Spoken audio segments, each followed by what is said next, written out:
ईमानदार किसान की कहानी। एक समय की बात है, एक गांव में एक ईमानदार किसान रहता था। उसका नाम राघव था। राघव बहुत मेहनती और सच्चा इंसान था। वह हर सुबह जल्दी उठकर अपने खेतों में काम करता था। राघव के पास बहुत ज्यादा जमीन नहीं थी, लेकिन उसकी ईमानदारी और मेहनत की वजह से उसके खेतों में हमेशा अच्छी फसल होती थी।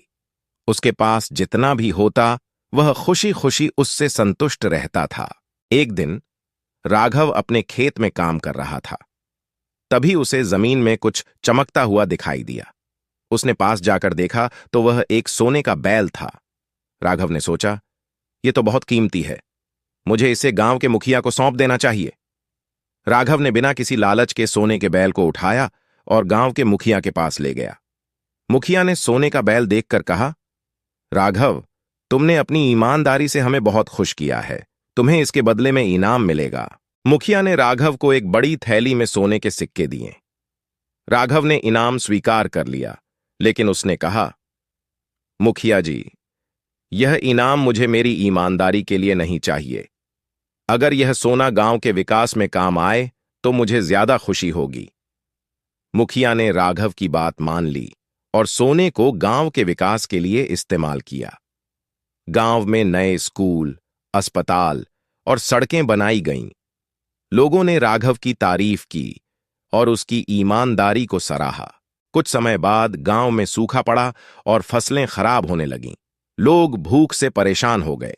राघव ने अपनी जमा पूंजी का उपयोग किया और गांव के लोगों के लिए अनाज खरीदा।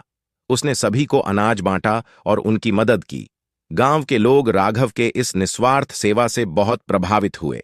वे सब मिलकर राघव के पास आए और कहा, राघव, तुमने हमारी बहुत मदद की है।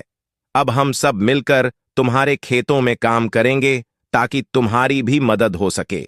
राघव ने खुशी खुशी लोगों का प्रस्ताव स्वीकार कर लिया। गांव के सभी लोग मिलकर राघव के खेतों में काम करने लगे।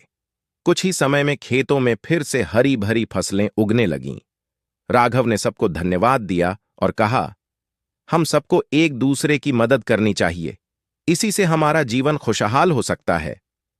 लोगों ने राघव की बात मानी और गांव में एक दूसरे की मदद करने की भावना बढ़ गई। गांव में फिर से खुशहाली लौट आई। लोगों ने राघव को गांव का मुखिया बना दिया। राघव की कहानी गांव के बाहर भी फैलने लगी। लोग उसकी ईमानदारी और मेहनत की कहानी सुनकर प्रेरित होने लगे।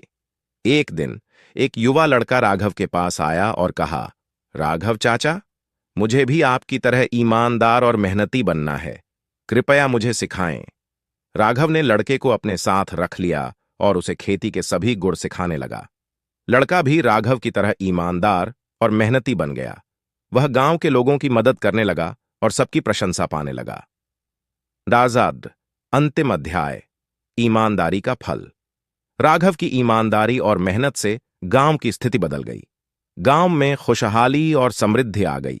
लोगों ने राघव की मेहनत और ईमानदारी को समझा और उसका सम्मान किया। राघव ने सिखाया कि सच्ची खुशी और सफलता मेहनत और ईमानदारी से ही मिलती है। उसने अपने जीवन में कभी भी लालच नहीं किया और हमेशा दूसरों की भलाई के लिए काम किया। गांव के लोग राघव की कहानी सुनकर प्रेरित होते थे और उसकी बातें मानते थे। राघव की ईमानदारी ने उसे और उसके गांव को खुशहाल बना दिया। इस कहानी से हमें यह सीखने को मिलता है कि ईमानदारी और मेहनत से ही सच्ची सफलता मिलती है।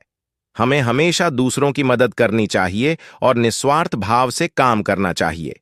लालच और धोखे से कुछ भी हासिल नहीं होता। राघव की कहानी हमें प्रेरित करती है कि हम अपने जीवन में ईमानदारी और मेहनत को अपनाएं, ताकि हमारा जीवन भी खुशहाल और सफल हो। अगर आपको हमारा चैनल पसंद आया हो तो कृपया लाइक करें और अपने दोस्तों के साथ शेयर करें। हमारे नए वीडियो की जानकारी पाने के लिए चैनल को सब्सक्राइब करना ना भूलें। धन्यवाद।